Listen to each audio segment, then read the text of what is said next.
તો હવે ડીવાયએસઓમાં સૌથી પહેલો પ્રશ્ન GS2માં જે છે એ પૂછેલો છે કે ભારતના બંધારણના 61માં સુધારાએ ભારતની લોકશાહીને મજબૂત કરવા માટે વધુ પ્રોત્સાહન આપ્યું છે, ચર્ચા કરો. સૌથી પહેલાં મોસ્ટ આઈએમપી વસ્તુ, કોઈ પણ ક્વેશ્ચન પૂછાયેલું હોય ને તો એમાં તમારે IBC ફોર્મેટને ફોલો કરવું પડે. IBC શું છે? ઇન્ટ્રોડક્શન, બોડી અને કન્ક્લુઝન. ગમે એટલો સ્ટ્રેટ ફોરવર્ડ ક્વેશ્ચન હોય કે ગમે એ હોય, તમારા ક્વેશ્ચનની અંદર આ 3 પાર્ટ હોવા જ જોઈએ. કયા? ઇન્ટ્રોડક્શન હોવું જોઈએ, બોડી હોવી જોઈએ અને કન્ક્લુઝન હોવી જોઈએ. અહીંયા ઇન્ટ્રોડક્શન, બોડી અને કન્ક્લુઝન એવું ટાઇટલ એવું લખવાનું નથી, પણ ડાયરેક્ટ જે છે એ ઇન્ટ્રોડક્શન ડાયરેક્ટ જ લખી નાખવાનું, મતલબ એવું ટાઇટલ નથી મારવાનું, પણ આ 3 પાર્ટ હોવા જ જોઈએ. ફોર એક્ઝામ્પલ 2 પેજ આપેલા હોય, બરાબર, તો પહેલાં ઇન્ટ્રોડક્શન 1 પેરેગ્રાફની અંદર હોવું જોઈએ, 4-5 લાઇનની અંદર, પછી ડાયરેક્ટ બોડી પાર્ટ અને પછી લાસ્ટમાં જે છે એ કન્ક્લુઝન આપવાનું. હવે પહેલાં સમજવાનું, જે ક્વેશ્ચન આપેલો છે તો પહેલાં એના તમારે કીવર્ડ આઈડેન્ટિફાય કરવાના. જેમ કે પ્રશ્ન પૂછેલો છે કે ભારતના બંધારણના 61માં સુધારાએ, તો આમાં સૌથી પહેલો જે કીવર્ડ થાય એ શું થાય? 61મો સુધારો, 61મો બંધારણીય સુધારો, 61મો બંધારણીય સુધારો. આ એનો પહેલો કીવર્ડ થાય. બીજો કીવર્ડ કેવો થાય કે આ જે 61મો સુધારો જે છે ને એના કારણે ભારતની લોકશાહી જે છે એ સ્ટ્રેન્થન થઈ છે, મજબૂત થઈ છે. તો આ એનો બીજો કીવર્ડ થાય કે લોકશાહીને મજબૂત કરવાનું કામ કરેલું છે. હવે મોસ્ટ આઈએમપી વસ્તુ, પહેલાં તમે એનું ઇન્ટ્રોડક્શન શું લખી શકો? ઇન્ટ્રોડક્શન તમે 61માં બંધારણીય સુધારાની આજુબાજુ જે છે એ લખી શકો અને પછી બોડીમાં લખી શકો. પણ બીજી હું તમને મોસ્ટ આઈએમપી વસ્તુ કહું. પહેલી વસ્તુ તો એ કે કદાચ એવું લાગે કે પરીક્ષામાં તમને ખબર જ ન હોય કે 61મો બંધારણીય સુધારો કયો છે, યાદ જ ન હોય તો એ ભૂલ છે, બરાબર, એ તમારે યાદ રાખવું પડે. બીજું, પણ કદાચ માની લો કે તમને યાદ નથી તો તમને એટલું તો ખબર પડી જવી જોઈએ કે 61મો બંધારણીય સુધારો કંઈક લોકશાહીની આજુબાજુ હશે. કેમ? કારણ કે લોકશાહીને મજબૂત કરવાની વાત કરેલી છે. તો એવા કયા સુધારા છે કે જે લોકશાહીને મજબૂત કરવાની વાત કરે છે? બીજી વસ્તુ, હવે માની લો કે તમને ખ્યાલ છે કે ભાઈ 61મો બંધારણીય સુધારો જે છે એ તો શેની માટે છે?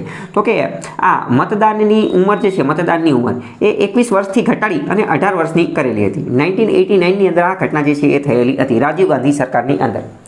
તો ઇન્ટ્રોડક્શન બેસ્ટ બની ગયું. ઇન્ટ્રોડક્શનની અંદર જ તમે આ વસ્તુ લખી નાખો કે 1989માં 61માં બંધારણીય સુધારા અંતર્ગત મતદાનની ઉંમર 21 વર્ષથી ઘટાડી અને 18 વર્ષ કરવામાં આવેલી હતી. આ એક લેન્ડમાર્ક ડિસિઝન હતું જેના કારણે લોકશાહી જે છે એ મજબૂત થવાના પાયા નાખવામાં આવેલા હતા, અથવા તો લોકશાહીને મજબૂત બનાવવા માટેનું આ એક અહમ પગલું હતું. તો આ તમારું ઇન્ટ્રોડક્શન થઈ ગયું. હવે મોસ્ટ આઈએમપી, હવે તમારે બોડી પાર્ટ લખવાનું. બોડી પાર્ટ હવે તમે વિચારો, હવે આ 61મો બંધારણીય સુધારો તમે કોઈ પણ બંધારણની બુક વાંચી લો, કોઈ પણ પુસ્તક વાંચી લો, ત્યાં તમને 2 પાનાનું કન્ટેન્ટ ક્યાંય મળશે નહીં. 2 પાનાનું કોઈ પણ કન્ટેન્ટ નહીં મળે કે જ્યાં તમને અહીંયા આપેલું હોય. જ્યારે આમાં તમારે 2 પાના ભરવાના હતા. તો આમાં શું કરવું પડે? આમાં તમારે આનો કોઈ તમને ડાયરેક્ટ સીધો સાધો આન્સર ક્યાંય મળે નહીં. કોઈ કોચિંગવાળા તમને એવું કહેતા હોય કે અમારા ઓલામાંથી જ આવે છે, તો એ બધી વસ્તુ ખોટી. અહીંયા તમારે એનાલિટિકલ પાવર હોવો જોઈએ અને 61માં બંધારણીય સુધારામાંથી કયા પોઈન્ટ્સ ડિરાઈવ કરવાના અને એને તમારે આની યારે કઈ રીતે કનેક્ટ કરવા, એ શક્તિ તમારી પાસે હોવી જોઈએ.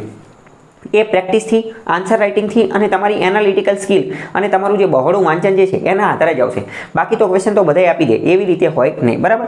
તો મતલબ કે તમને ખબર હોવી જોઈએ. બાકી તો 61માં બંધારણીય સુધારામાં ખાલી આ એક જ વસ્તુ આપે, બીજું કંઈ બુકની અંદર એટલું બધું ખાસ આપેલું ન હોય. પણ હવે આપણે શું કરવાનું? આપણે આપણી જાતે એનાલિસિસ કરવાનું અને 61માં બંધારણીય સુધારાને લોકશાહીને કઈ રીતે મજબૂત કરી એની આરે જે છે એ કનેક્ટ કરવાનું. હવે ઇન્ટ્રોડક્શન થઈ ગયું. હવે બોડી પાર્ટની અંદર જે લખવાનું છે, તો બોડી પાર્ટની અંદર મેં તમને કીધું મોસ્ટ આઈએમપી આપણે શું કરવાનું? આમાં આપણે ફોલ્ડર ટેકનિકનો ઉપયોગ કરશું. ફોલ્ડર ટેકનિક એટલે કે હેડિંગ બનાવવાના અને સબ હેડિંગ બનાવવાના. હેડિંગ અને સબ હેડિંગ. જેટલા વધુ હેડિંગ બનાવશો, જેટલા વધુ ફોલ્ડર બનાવશો, જેટલા વધુ સબ હેડિંગ બનાવશો, એટલા વધુ માર્ક મળશે અને એટલો તમારો આન્સર વધુ ડાયવર્સ, એટલો બહુવિધ આન્સર જે છે બનશે. તો પહેલાં આપણે જોઈએ કે ભાઈ આ થયું, બરાબર. તો પહેલું જ ફોલ્ડર શું બની શકે કે યુવાનોની રાજનીતિમાં એન્ટ્રી. યુવાનોની રાજનીતિમાં એન્ટ્રી. તો કે યુવાનો જે છે એનું રિપ્રેઝન્ટેશન, એનું પ્રતિનિધિત્વ જે છે વધી ગયું. આપણે શું આનાથી એવું ડિરાઈવ કરી શકીએ? તો કે હા, એવું ડિરાઈવ કરી શકીએ. તો પહેલો પોઈન્ટ જે છે એ બની જાય. પહેલો પોઈન્ટ એ બની ગયો. બીજું આપણે એ લખવાનું કે રાજનીતિક શિક્ષણ, પોલિટિકલ એજ્યુકેશન જે છે, રાજનીતિક શિક્ષણ એનો પણ વધારે થયો. લોકોની અંદર, યુવાનોની અંદર રાજનીતિક શિક્ષણ, પોલિટિકલ સાયન્સ પ્રત્યે જે છે એ જાગૃતિ જે છે એ ફેલાઈ. આ બધા હું તમને ખાલી ફોલ્ડર કહું છું. એની અંદર પછી એના એક્સપ્લેનેશનમાં એકાદ બે લાઈન જે છે લખી નાખવાની, બરાબર. તો બીજું એક પોઈન્ટ આ બની જશે. ત્રીજો પોઈન્ટ તમે શું લખી શકો કે લોકો જે છે, લોકો ખાસ કરીને યુવાનોનું પણ હવે પોલિસી મેકિંગની અંદર, રાજનીતિની અંદર યોગદાન જે છે એની અંદર વધારો થયો. પોલિસી મેકિંગની અંદર, ડિસિઝન મેકિંગની અંદર અને આજે રાજનીતિક પ્રવૃત્તિઓ હતી એની અંદર વધારો થયો. ચોથો પોઈન્ટ તમે શું લખી શકો કે શાળા, કોલેજ અને શૈક્ષણિક સંસ્થાઓમાં પણ હવે ચૂંટણી વિશે જે છે ચર્ચાઓ થવા લાગી. તમને ખ્યાલ હશે કે સ્ટુડન્ટ યુનિયન કામ કરતા હોય છે, જેમ કે ઓલ ઇન્ડિયા સ્ટુડન્ટ યુનિયન એ બધું છે. જે કોલેજોની અંદર ને એની અંદર પણ ચૂંટણીનું ને એ બધાનું આયોજન થતું હશે તો એમાં પણ લોકોની ભાગીદારી જે છે વધી. તો આવું એક ફોલ્ડર બનાવીને એવો એક પોઈન્ટ લખી નાખવાનો. મોસ્ટ આઈએમપી વસ્તુ જે ઘણા બધા લોકો મિસ કરશે, હકીકતમાં ભારતે આ 21માંથી 18 વર્ષ કર્યું, બરાબર? તો એવો વિચાર ભારતને કઈ રીતે આવ્યો? તો આવો વિચાર ભારતને આવ્યો કારણ કે એ સમયે વિશ્વના બીજા જે અન્ય દેશો જે છે, અન્ય દેશ, એની અંદર આ પ્રકારનો ટ્રેન્ડ ચાલુ હતો. તો અહીં તમે એ પણ લખી શકો કે વિદેશથી પ્રેરણા, અન્ય દેશોથી પ્રેરણા, અન્ય દેશોથી આપણને પ્રેરણા મળેલી હતી. કારણ કે અન્ય દેશોની અંદર આ જે મોડલ હતું એ સફળ હતું, તો આપણે એને જોઈને આપણે પણ આ વસ્તુ જે છે એ અપનાવી. બીજી વસ્તુ મોસ્ટ આઈએમપી રિકોગ્નાઇઝેશન. આવો એક ટોપિક જે છે એ મારી દેવાનો, આવું એક ફોલ્ડર બનાવવાનું. રિકોગ્નાઇઝેશન એટલે કે ઓળખ. હકીકતમાં યુવાનો જે છે 18 વર્ષના લોકો, કારણ કે પહેલાં તો 21 વર્ષ મત આપવાની ઉંમર હતી, તો 21 વર્ષથી વધારે લોકોનું જ મહત્વ હતું. પણ હવે 18 વર્ષ કરી નાખી એટલે 18 વર્ષના યુવાનોને પણ રિકોગ્નાઇઝેશન, ઓળખ મળી કે એ લોકો જે છે એમનો પોઈન્ટ ઓફ વ્યૂ, એમનું જે છે એમનું પણ મહત્વ રહેલું છે, એમનું પણ પોલિસી મેકિંગની અંદર અને એ બધાની અંદર મહત્વ રહેલું છે. અને એના કારણે શું થયું કે યુથ જે હતું એને લિબરેટ કરવા માટેનું અને એને જે એનલાઇટનમેન્ટ હતું એનું એનલાઇટનમેન્ટ એને જે છે એક રીતે ઓળખ મળી. સરકારે એને ઓળખ કરી કે હવે તમે પણ જે છે એ મત આપવા માટે સક્ષમ છો, તમારી જે એબિલિટી જે છે એને રિકોગ્નાઇઝ કરી. મોસ્ટ આઈએમપી બીજી વસ્તુ કે ડાયવર્સ પર્સપેક્ટિવ મળ્યો, બીજો ડાયવર્સ જે છે એ પર્સપેક્ટિવ મળ્યો. કારણ કે પહેલાં તો 21 વર્ષ કરતાં વધારે, તો હવે નવા આઈડિયા, નવા ડાયમેન્શન, નવો પર્સપેક્ટિવ જે છે એ જે છે એ જાણવાની કોશિશ કરી. બીજો એક તમે આઈડિયા જે છે એ લખી શકો કે ડેમોક્રેટિક વેલ્યુઝ જે છે, ડેમોક્રેટિક વેલ્યુઝ, લોકશાહી મૂલ્યો એ મજબૂત થયા અને એની અંદર જે છે એ વધારો થયો.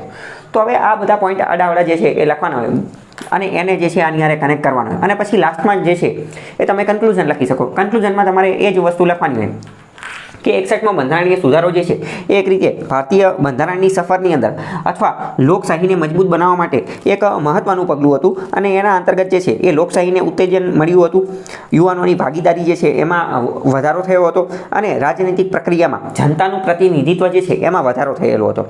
બીજી વસ્તુ અહીંયા તમે એ પણ લખી શકો કે આના કારણે વુમન એમ્પાવરમેન્ટ થયું હતું. તમને એવું લાગે એ કઈ રીતે? તો જે 21થી 18 વર્ષ કરી તો એમાં તો મહિલાઓ પણ હશે જ તે ને, બરાબર? તો એ આવી રીતે જે છે એ લખી શકો છો. પ્રતિનિધિત્વમાં વધારો થયો, રાજકીય ચેતનામાં વધારો થયો એ પણ લખી શકો. પોલિટિકલ કોન્શિયસનેસ, રાજનીતિક ચેતના જે છે એની અંદર વધારો થયો.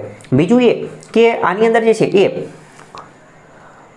આપણે વાત કરીએ કે વ્યાપક મતદારો, હવે વોટિંગ પાર્ટિસિપેશન જે છે એ પણ વધારો થયો. અને બીજી એક વસ્તુ જે ઘણા બધા લોકોએ મિસ કરેલી હશે એ શું કે જો આ જે છે આના કારણે ઇલેક્શન કમિશન ઓફ ઇન્ડિયા, ભારતીય ચૂંટણી પંચ જે છે ને એ પણ વધારે મજબૂત બન્યું, એ પણ વધુ જે છે એ ડાયવર્સ બન્યું. કેમ?